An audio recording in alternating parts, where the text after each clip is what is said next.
You're listening to the Fitness Matters Podcast, episode number 5. Well, hello, my friends. You guys, it's Paula B from paulabfitness.com, and you're listening to the Fitness Matters Podcast, where every Sunday we talk about the fitness matters that matter to you.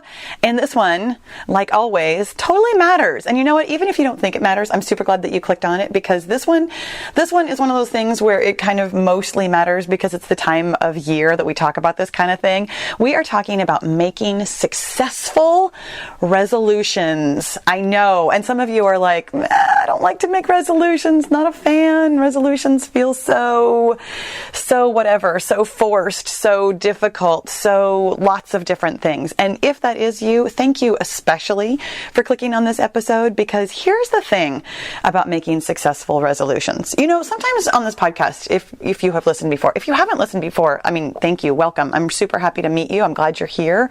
If, this is your first time, make sure that you follow or subscribe or whatever, so that, we can talk again next week. But if you have listened before, you know that like 90% of the time, at least 90% of the time, I try really hard to have really practical advice for you. I mean, yes, we have these conversations and they're kind of open-ended in terms of like, I'll tell you something, maybe I'll share, some personal stories along the way, and then I'll try to impart some kind of, here's how you can do this in your own life. And honestly, I'm thinking about this right now while I'm talking about it. I'm trying to think. No, there's been a couple of podcast episodes that were really, truly story time only. But I think even then, I'm such a bossy girl. I feel like no matter what we talk about, I always try and tell you what to do. Like, that's just kind of who I am. So I feel like there's always some level of practical advice. And generally speaking, there's going to be somewhere between like 3 and 5 steps. Like, here's the 5 things you need to do to set a goal, or here's the 3 things that you need to do to run a 5K, whatever like that. But here's the thing about making successful resolutions. There's kind of only 2 main things that you need to do, and I'm breaking them into 2 completely separate podcasts. This is part 1, and this is the part that I think almost everybody skips. You guys, today we're making a successful resolution, or making successful resolutions, plural, for 2020 by recapping 2019.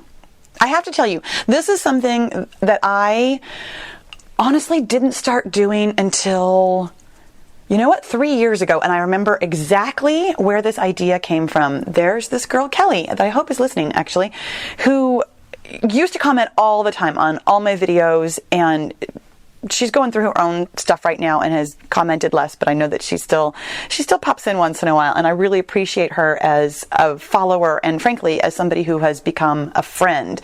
But 3 years ago, at the end of 2016, she and I were, again, on Facebook or YouTube or somewhere, we're having a conversation, as one does in the comments section, about, setting goals, making resolutions, looking forward to the next year. And, I was doing my fitness trainer thing, which I do, where I talk about, hey, let's look forward, let's set goals and all that kind of stuff. And she was like, hey, you know what? One of the things that I really like to do is look back and make a list of all the things that I accomplished in the year prior. And I have to tell you, that idea absolutely blew my mind. I had probably heard of it before. Sure, you should always look back and, think about your successes. That's super nice. But I had never until then sat down and actually written things out. It was a game changer. Now, 2016 happens to be, it was such a good year for me. Oh my gosh. I think it was one of those things where I'd had such a good year that the idea of, hey, sit down and write down all your accomplishments felt very easy. And that's why I actually did it. So I'm hoping that this advice hits you that exact way this year. Like, you've had just enough success that you're like, oh my gosh, I could actually make a list. Because, sometimes we'll look back at like particularly rough years, or years where we accomplished things kind of early on in the year and then sort of fizzled out a little bit later. Sometimes the idea of making a list of your accomplishments feels hard hard to do. I mean, truly, it feels like, well, geez, I didn't do anything, or I did so few things that it's not even like a big deal. Or, we get kind of that negative thinking about it. I mean, I'm prone to this kind of thinking myself. So in 2016, I had literally just run a Boston qualifying marathon. I had literally just a couple of months prior to that run, oh my gosh. No, you know what? 2016 was not. No, it was. 2016 was the year. Oh my goodness. 2016 was the year that I qualified for Boston, and I had run 100K, and I had done something else really epic that year. I think I hit some other running PR. For me, I mean, let me back up again. Most of the accomplishments that I am excited about tend to be running accomplishments, or at least they used to be. This year, and I am going to share my list with you. This year, a lot of the things that made my list were business related, much more so than running related. Running related, I had a good year, but it wasn't like a banner, oh my gosh, everything wonderful in the world happened this year. So that first year when I sat down and wrote out a list, I started formulating some of the ideas. In fact, 2016 probably was the first year that I really started working on any of this really mindset stuff, this shifting the way I think about myself and my accomplishments and my business and my life in really any sort of a drastic way. Before that, I've set resolutions since I can remember. I'm thinking really specifically. I don't know why this particular one comes to mind.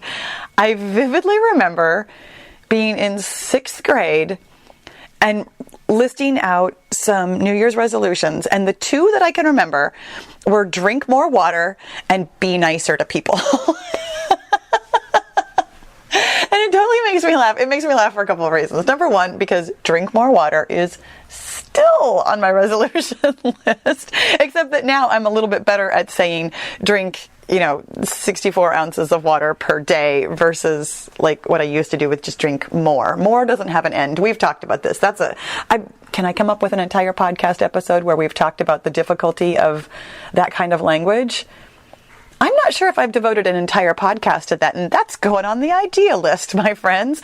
Using language like more or better or nicer, like my other resolution, it's kind of problematic. And in fact, you know what? I will talk about that during next week's episode where we are doing the second part 2 of making successful resolutions. But anyways, it makes me laugh because, drink more water is still on my list, and be nicer to people is just... It's such a 6th grade thing to think, and it was such a thing for me personally that honestly I'm still working on it. Being nice comes very naturally to me, but being nice in a way that's like nice all the time, it's rough. In fact, when I read you my list, we're gonna talk about this. I'm still working on both of those resolutions that I set when I was 10 years old or 11 years old. But I have set different resolutions throughout my life. Some of them were, fitness related. Some of them have been business related. Lately, they tend to fall into 3 categories. I tend to categorize my life in terms of business because I do work for myself. So I have a lot of personal business goals. I also think of goals in terms of running, which for me also includes fitness. Generally speaking, running is more quantifiable, and therefore I tend to make more running goals versus like general fitness goals like being fitter or, lifting X amount of pounds or something like that. Those are like soft goals in my mind, like things that I think about, but not necessarily something that I would write down as a resolution. And then I have personal goals also, where I think about what kind of wife I want to be, what kind of mother I want to be, what kind of person I want to be. And I have specific goals for that area of my life also. And you might find yourself having different goals for different areas of your life too. And again, it is something that we'll talk about a little bit more next week in terms of how to break down what sorts of goals you might set for yourself, what sorts of resolutions you might set for yourself. But I have found that those those categories tend to work for me. I like having 3 categories because 3 is plenty of different things to think about, even though there are probably more areas of my life that I could improve. Those are the areas that I tend to think about and can keep sort of categorized in my mind. And in fact, even when I was recapping this year's successes, I thought about those 3 different areas. So why is it so important to recap your successes? And why do most people skip this part? Let's actually start with that second question. I think most people skip this part because they don't think it's important, because we as a society are so focused on moving forward that even though at the same time we frequently find ourselves kind of stuck in the past, reliving things that we regret, reliving things that we feel bad about, reliving things that we wish we could do differently, those sorts of thoughts that get stuck in our mind, we very rarely, again, as a society, this isn't necessarily like you personally, as a society, we don't generally tend to say, hey, take a look back at all the great things you have done this year. We absolutely are more than willing to take a look back at all the crappy things we've done. We're more than willing, most of us, to look forward and think, hey, what can I do better and get better at in the future? But thinking about your wins and your successes, my friends, this is critical to your success in the future. Here's why. Number 1, it actually trains your brain to even look for success. Again, that's not something we do very often unless we ask ourselves to. You're not going to be great at a skill like looking for your successes unless you practice it. You can actually incorporate this kind of thinking into either your daily or your weekly or your monthly routine and get better at finding your successes. Practicing finding your successes will A, help you find more successes, and B, help you get better at finding successes, which then C, will lead you to more success. Isn't that amazing? The other thing that it'll do is it'll actually help your brain to focus on results. So here we come back around to that fuzzy language thing again. This was something that I found myself doing when I was creating my own list. I was coming up with these kind of soft accomplishments, I guess, is how I'm going to phrase that, where it was like, well, I got better at, or I tried to, or I practiced. And here's the thing, acknowledging those as wins, super important. Excellent thing to do. But what I kept asking myself while I was making my list was, what can I quantify? What was the result of, trying to be nicer, trying to drink more water? Like, what did I get out of it? Can I put numbers on any of these things? And I mean, half of them, maybe not half, I don't know. I haven't looked. Hey, put some numbers on that. Maybe I'll count it up. Where I feel like it was probably half and half with results-oriented / number-oriented things that I accomplished this year, and probably about half, again, the soft skills. So when you sit down, and yes, I do absolutely encourage you to sit down. When you sit down to recap your 2019, there's a couple of things that I want you to do. I want you to, first of all, set aside an hour. When I was making my list this morning, and let me tell you, I knew I was going to make my list. I'm throwing this at you. If you don't have, very much time right now, it's okay to put it aside for later. But have it in your mind that this is going to take you a while. It's going to be really, really easy, I hope, for you to come up with about 3 to maybe even 10 things. I mean, especially if you've practiced this before, you might be able to come up with 10 things pretty quickly. I'm going to encourage you to come up with a minimum of 25 things.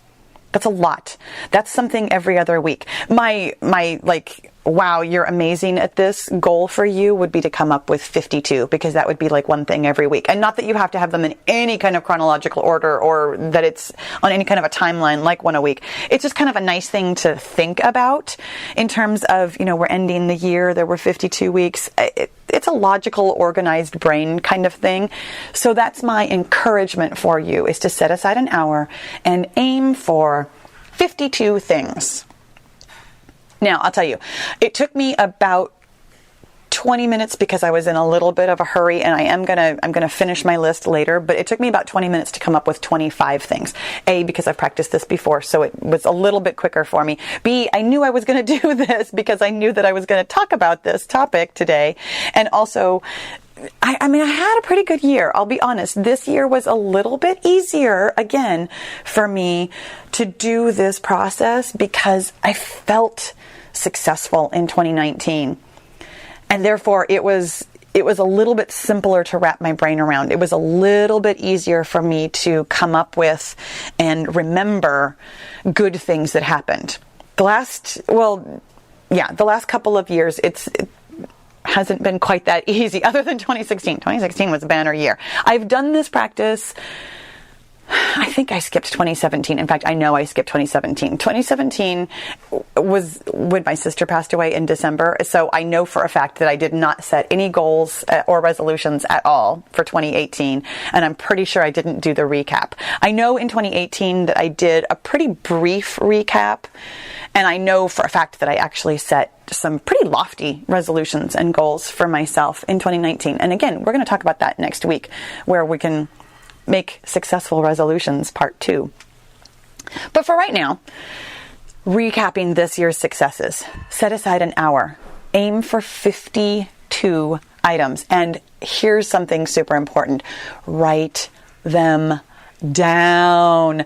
Writing them down changes the way your brain thinks about it. I know there's scientific evidence for this, and I can't cite it for you right this second because I don't know how many different places I've read this, but I know both anecdotally and scientifically that writing something down changes everything.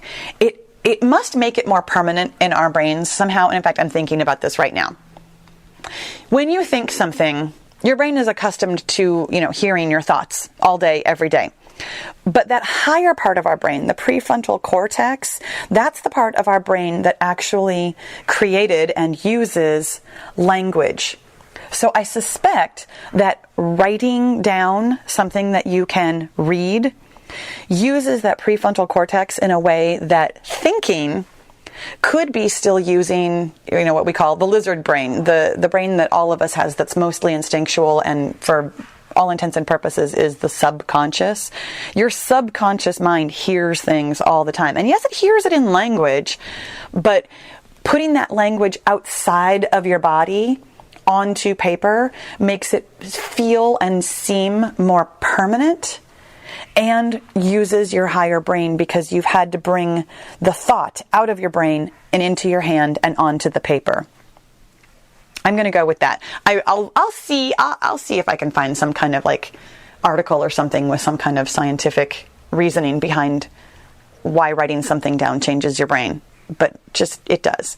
And then the other thing that I really want you to think about is quantifying your results. Now, when I go through my list, you'll hear there's some fuzzy math in here. I did not take the time, again, a little bit of a hurry. I did not take the time to write down exact numbers. But if, for example, you had a goal to, make $100,000 this year, you'll want to write down that you made, $103,000 or whatever it is. You'll want to write down actual numbers. You'll want to write down the actual number of pounds you lost. You want to write down the actual number of times you exercised. Take the time, even though I didn't, this is a do as I say, not as I do sort of a situation. Take the time to look things up. And if you don't have the time to look things up, then take the time to at least picture in your mind approximately how many times you did something or how much of something you did. Do the math as much as you can.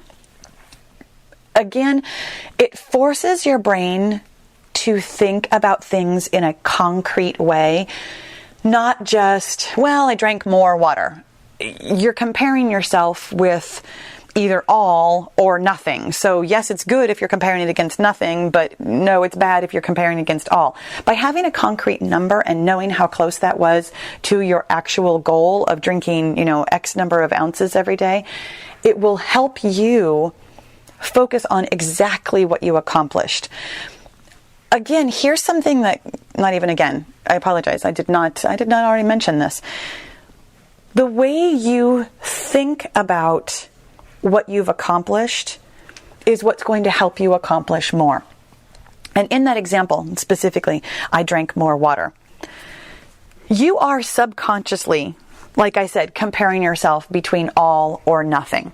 And therefore, there's some kind of language in your head that is either a little bit negative, like, well, I could have done better, or a little bit positive, like, well, I did better than I used to.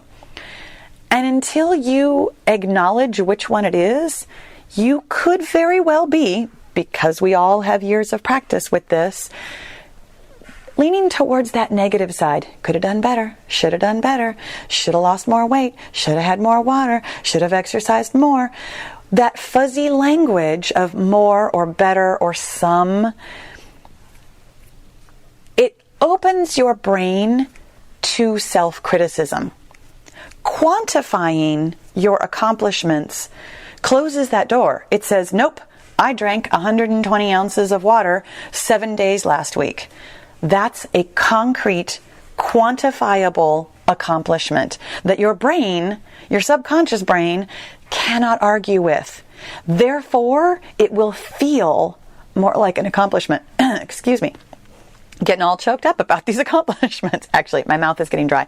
I need to drink more water. It's always on my goal list, and I'm going to use better language with it. I'm going to drink 120 ounces of water today. Oh my gosh. No, I'm going to drink 60 ounces of water today. Anyways, when you take the time, write it down, and quantify your results, my friends, this exercise, it may not feel super, super powerful in the moment. I mean, I really hope it does. I hope you get to the end of your list and you're like, holy moly, I had no idea that I had done this many things this year. I truly hope that in the moment it feels amazing. But even if it feels a little bit like, well, okay, that was pretty good in the moment, it will over time feel better. It will feel like something that you're capable of doing. I wholeheartedly encourage you to, like I said, add this into your routine. Weekly is going to take a lot of practice. Monthly or quarterly for me specifically, because I'm in business for myself, is how I tend to think about my goals. But practicing thinking about your accomplishments will put you in the mindset to experience your accomplishments. My friends, let's talk about my list. So some of these, I mean, I'm looking at number one here. Let me first say, these are not in any kind of order at all. Like truly, absolutely zero order went into this. They came to me as they came to me. I wrote them down more or less the way they came to me. I am going to explain some of them to you. You don't know everything about my life, so I'm going to explain some of them to you. Try to keep it as simple as possible for yourself. And also, here was the thing that I reminded myself so many times. Try really hard not to censor yourself. And the reason I mention this is because my number one, on its surface, doesn't even sound like an accomplishment. It's something that any of us could do. My number one is I turned 50. It's so silly. I mean, of course I turned 50. I used to be 49. I lived another 365 days. I turned 50. What's to crow about with that? I have to tell you, I was not dreading 50. I was actually really looking forward to it. I looked forward to 50 even more than I looked forward to 40, and I was pretty excited about turning 40. But turning 50 feels really different in so many ways. It feels like I kind of survived. And in fact, you'll notice that in several of this year's recap accomplishments. I survived being in my 40s. I survived, 5 decades on this planet. I've arrived somehow to age 50. And yeah, I didn't do a lot for that, but I absolutely felt accomplished by doing that. Don't censor yourself when things, like upon actual reflection, feel a little bit silly. Let yourself write down accomplishments like, I turned 50. Because you did. I mean, maybe you turned whatever you turned, but I turned 50. Number 2 is I niched down. Oh my gosh, this was so much harder for me than it needed to be. I'm going to keep this as brief as I can. But here's the thing about being in business for yourself. You need to have a very clear audience.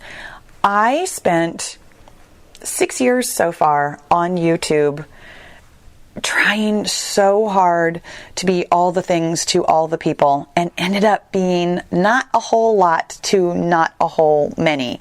And this year, I really struggled. I really debated. I went back and forth. I think I actually went full blast into trying to have content for every single different kind of person who watches my videos.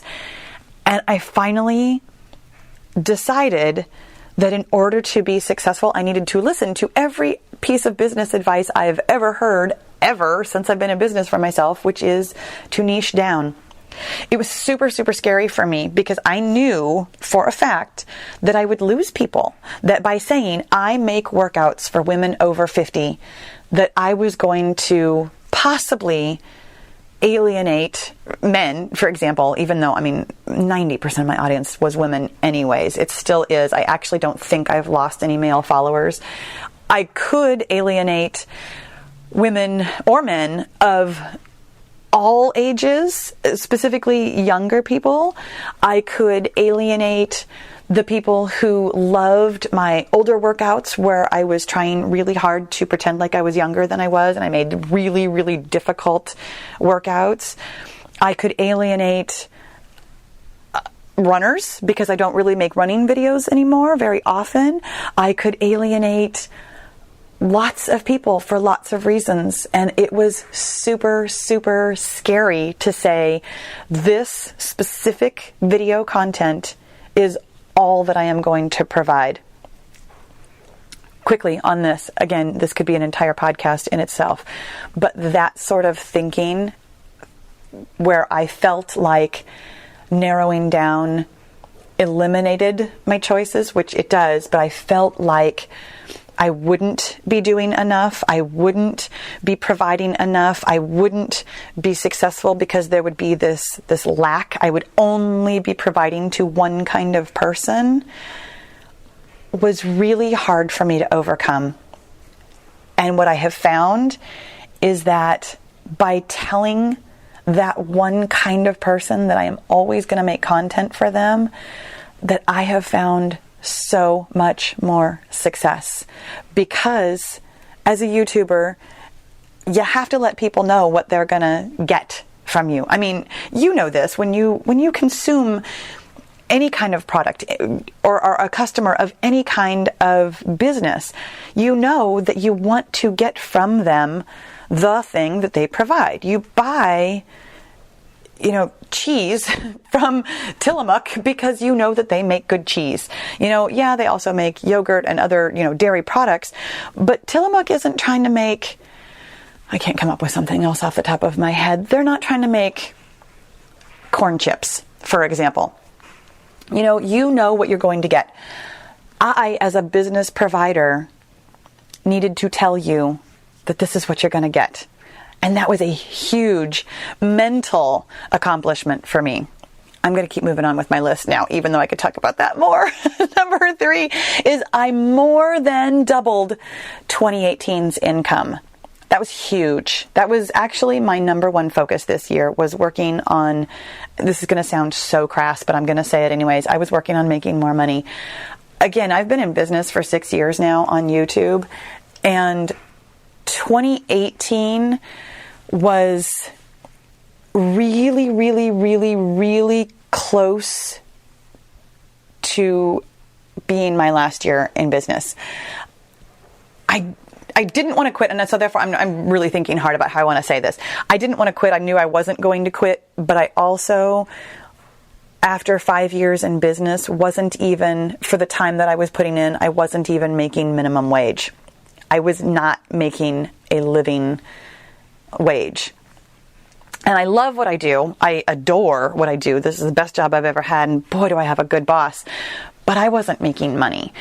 And that's why in 2019, it became a real focus for me to think about ways to be successful, doing what I do and not not doing what I do to make money, but to make money. I mean, I'm in business for a reason. This is a business. This isn't a charity. This isn't something, well, it is something that I do for fun, but it is something that I do to pay my bills and to survive and to be a contributing part of my family's income.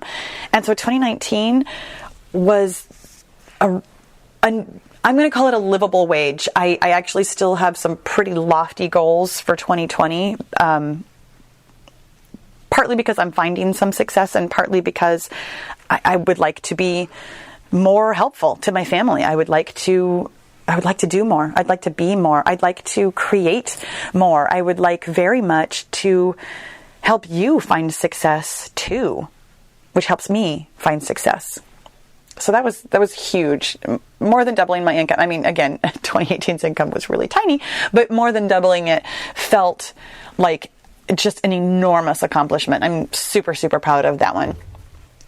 Number 4, I helped 5 women reach their weight loss and running goals.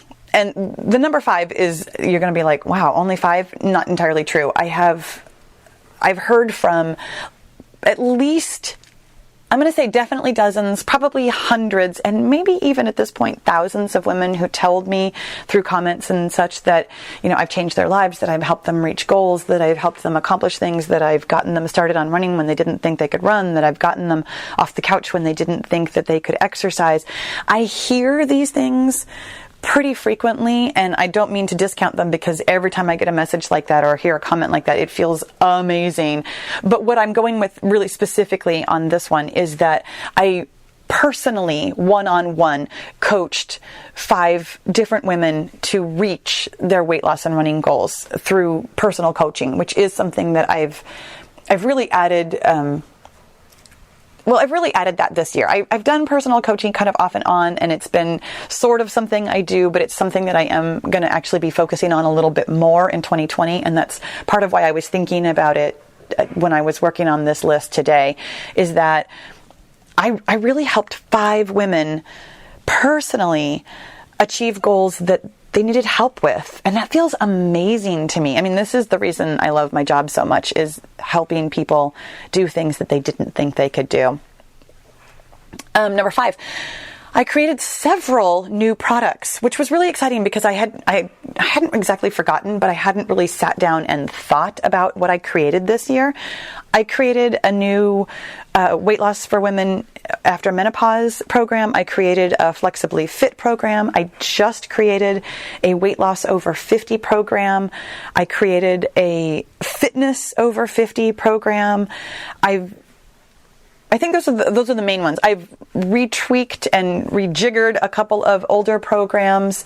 I'm always excited about that. Creating programs it's a task. Let me be honest. It is a task that takes a couple of weeks at a time to really put all the pieces together, to think about the programming, and then to do all the graphics work and everything else. So the fact that I've created several different programs this year feels really amazing. I was really pleased with that. Number 6, I nearly doubled my YouTube subscribers, which was really, really exciting. I haven't actually looked back at the numbers from prior years. I don't know if doubling my subscribers is my normal rate. That feels like a lot. I don't know. And I'm not going to try and quantify that one right this second. I know that I started the year with about 33,000 subscribers, I think, and I am finishing the year with just shy of 60,000 subscribers, and that feels amazing. And that's actually only on my main YouTube channel. I have almost 1,000 subscribers on this podcast channel. You guys, again, if you're listening to the podcast by itself, you might not even know I have a YouTube channel. It's Paula B Fitness, where I make workouts for women over 50. It's really late in the podcast to be introducing that part of it, but I assume if you're listening to the podcast that you actually know me from my YouTube channel as opposed to the other way around. But it occurs to me, as the podcast gains more listeners, that you might have found me through the podcast, which is amazing and is one of the resolutions that I'm going to be setting for next year, which we'll talk about next week. Okay, number 7.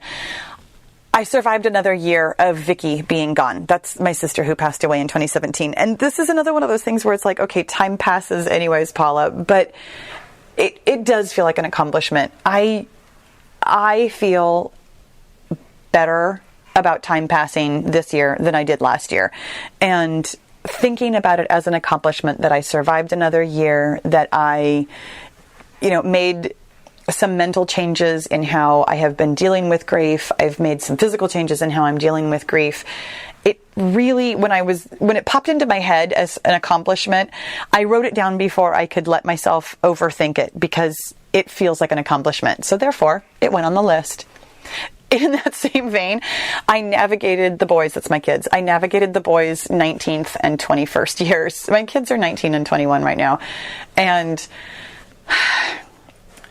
I've noticed that young adulthood is more challenging than almost any other age. And I knew this was coming. I mean, in so many ways. My brother has kids who are about 5 years older than my kids. My sister's kids are a couple of years older than my kids also.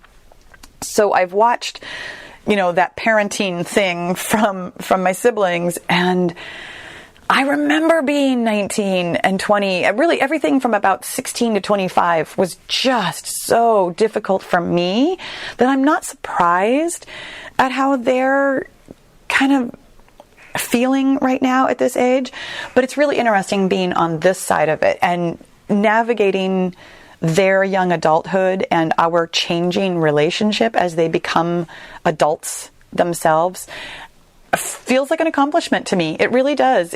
I personally have always taken my parenting seriously in the sense of I'm happy with how I parent. I'm happy with how my kids are turning out. And it feels like an accomplishment, so it made the list. I feel like I'm going to say that a lot. Okay, number 9. This one's really quantifiable and very easy. I ran a 50-mile race. Woohoo! Back in August, I ran my 3rd 50-miler? At least my 3rd. I think it's only my 3rd, though. I run, I think, 6 now that are 50 miles or more. But I ran a 50-mile race, and I was really proud of that. It was a rough day, but I'm really, really proud of that accomplishment. Number 10 in that vein. You'll find this on your own list too. I thought about this when I was writing them down. One accomplishment will remind you of a couple of other things. So you'll have like a whole section of, oh, I ran this. Oh, I ran this. Oh, I ran this. So number 10 is I ran 3 1/3 50Ks in the space of 5 weeks. And that was something I was super, super proud of. And in fact, I do have a podcast about that, where lessons I learned from doing an ultra series. It was a different kind of challenge than anything I've done before, and it was super exciting, and I'm really, really proud of the fact that I was able to do that, the fact that I was physically and mentally capable of pulling something like that off. Number 11, I lost weight, which of course is in this little pod, because after I ran the 50-mile race, I basically stopped running. I gave myself time to recover, and I lost some weight, which is something that I hadn't really planned on doing this year. So it's really interesting to have that make the accomplishments list, because it wasn't even really on my radar at the beginning of 2019. And yet when I set out to do it, I absolutely made it happen, and I accomplished it. And I'm really proud of that. Number 12 is I created a new YouTube channel, a new podcast, which is this one. So you already knew that. Number 13 is I created about 100 new workouts. This is another one. I did not take the time to go and quantify it, but I sat there for a couple of seconds and I was like, okay, how many workouts do I make a week? Well, I make 1 a week now, but I started off the year, I used to make 4. That was what I was telling you about, how I used to try and make like at least 1 workout every week for different parts of my audience. And I was really, A, running myself ragged, and B, not giving anybody a real quality of content that I was hoping for. But because of all of the different workouts that I did, I put out about 100 new workouts this year, which when I sit and think about that, that's amazing. That's an average of almost 2 every single week. That's impressive to me. I'm really, really proud of that. This one's so silly, but I'm really proud of it also. Number 14, I learned how to do Instagram stories. So here's the thing about being in business for yourself. You have to do, maybe you don't have to.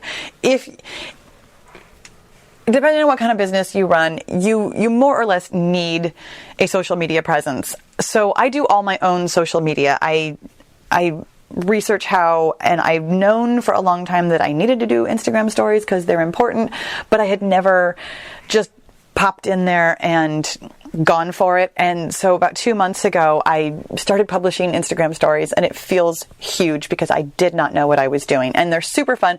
It's something I'm having difficulty doing consistently. And here's what we were talking about. Try very hard not to qualify the things that you are quantifying.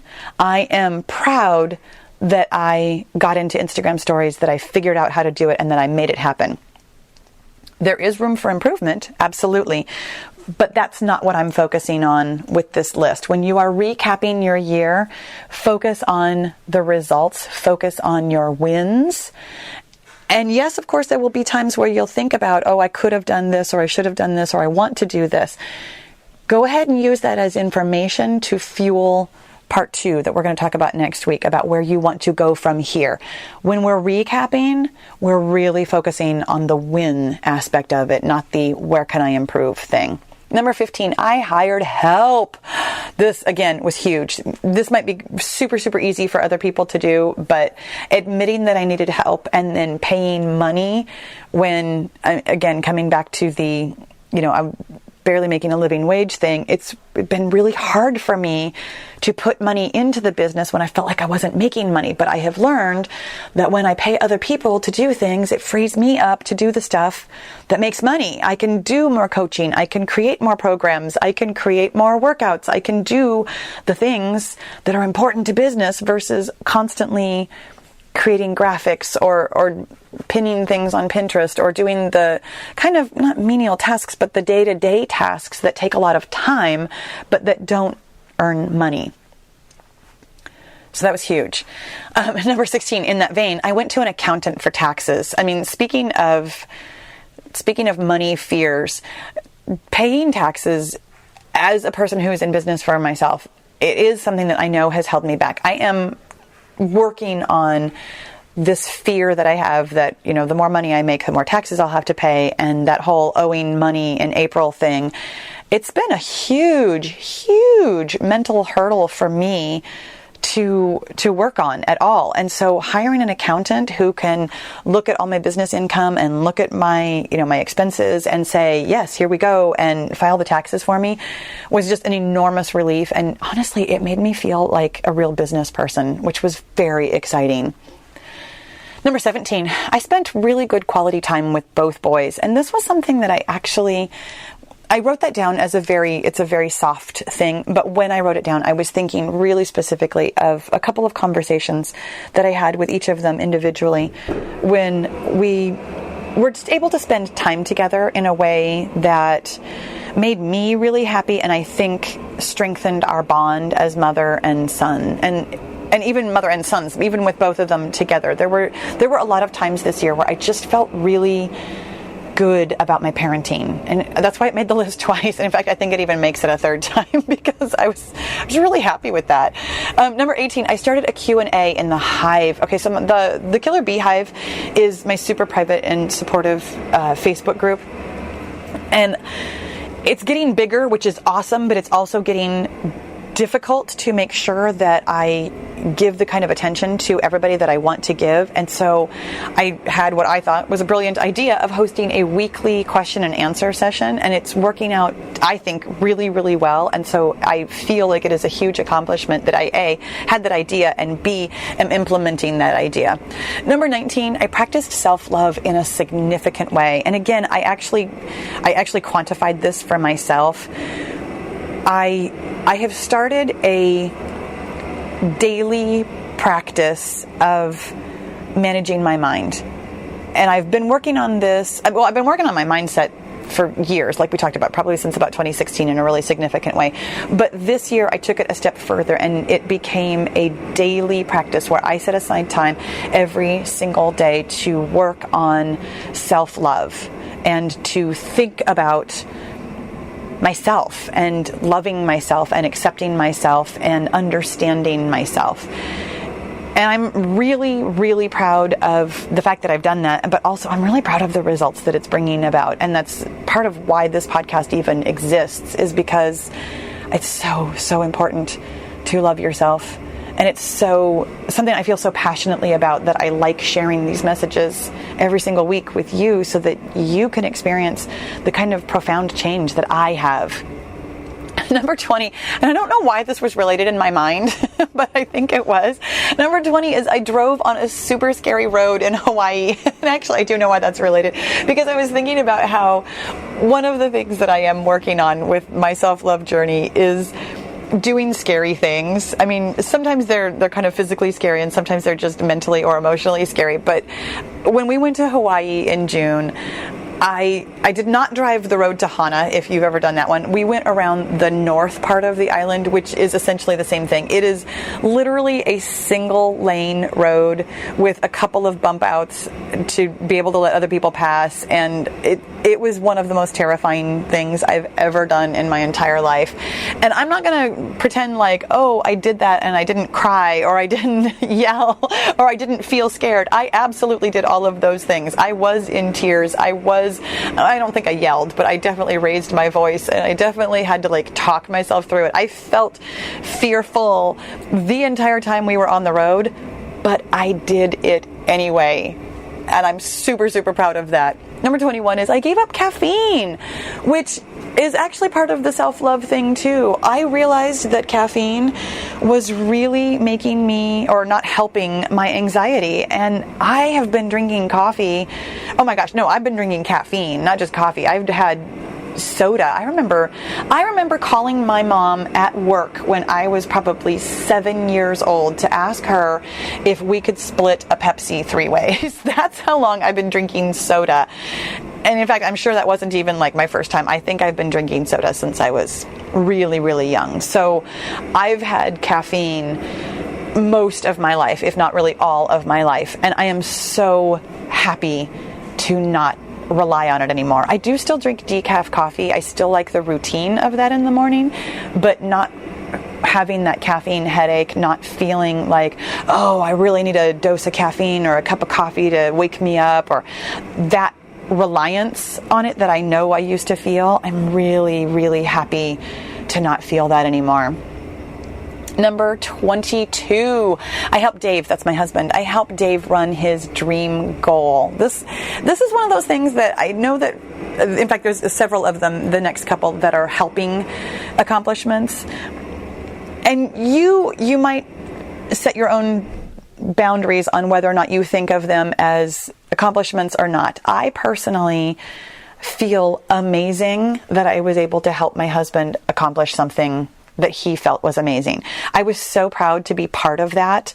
I know that what I did was helped keep his spirits up and helped him run better. I ran the last 26 miles of a 100-mile race that he ran, which sounds so funny. Look, I mean, I ran a marathon, which is awesome, but it was only a quarter of what he ran. So it felt so weird to be like, yeah, I ran 26 miles.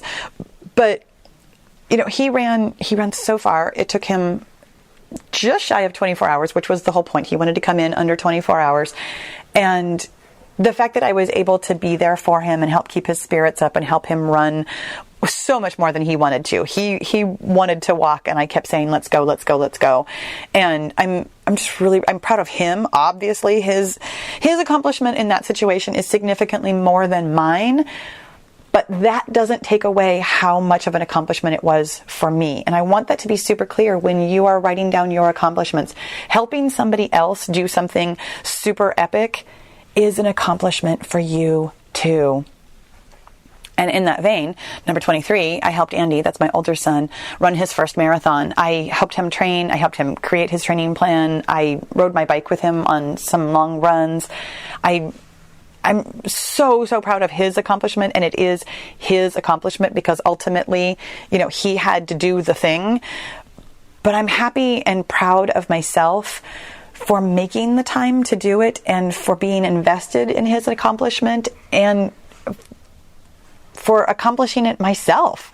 That wasn't easy for me either. And I'm really happy that I was able to put that into my schedule and put that into my life. And that's why it made the list. And then, of course, because I'm a mom and a wife, I had to include my younger son also.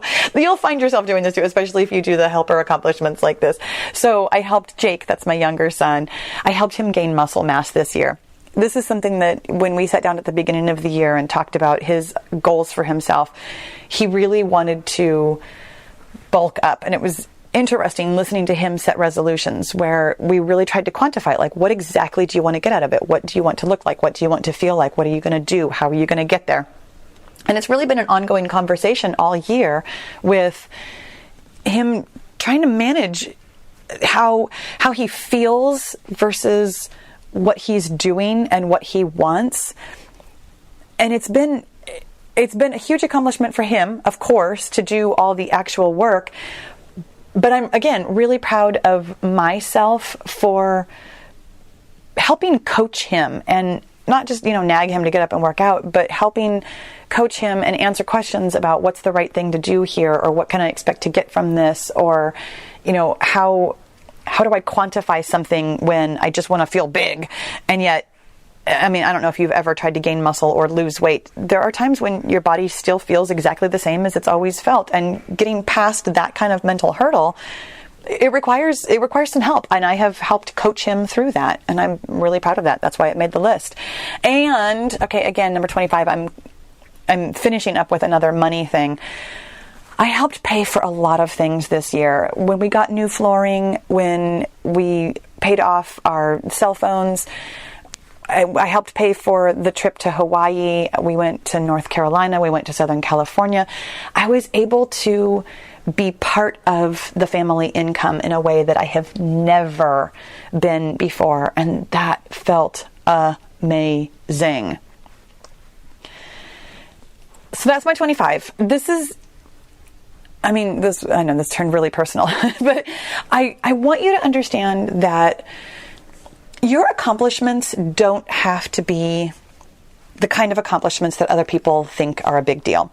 I'm sure there were plenty of things on my list that you were like, well, okay, that's kind of no big deal. I do that in my sleep or whatever. And that's okay. You do not have to judge your accomplishments. Your accomplishments do not have to meet some minimum standard. You do not have to have accomplished something epic or amazing. It just needs to feel good to you.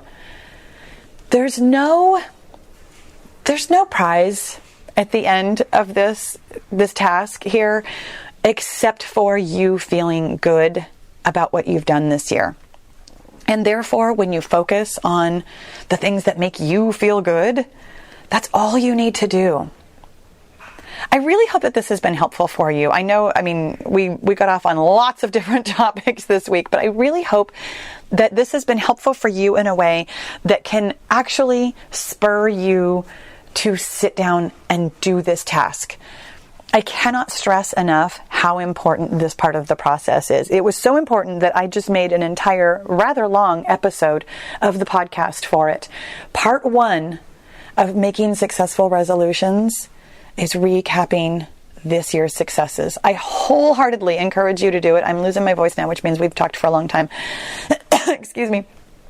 I would love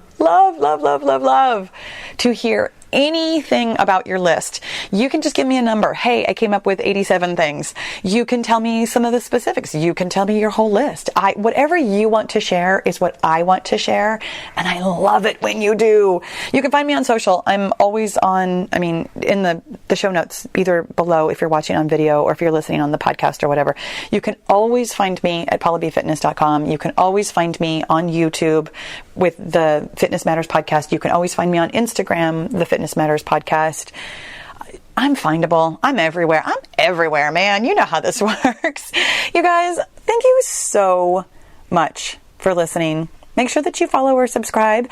I will talk to you next week about making successful resolutions part 2, and I'm totally looking forward to that. But in the meantime, have a very happy and safe New Year's Eve, and I'll see you next week.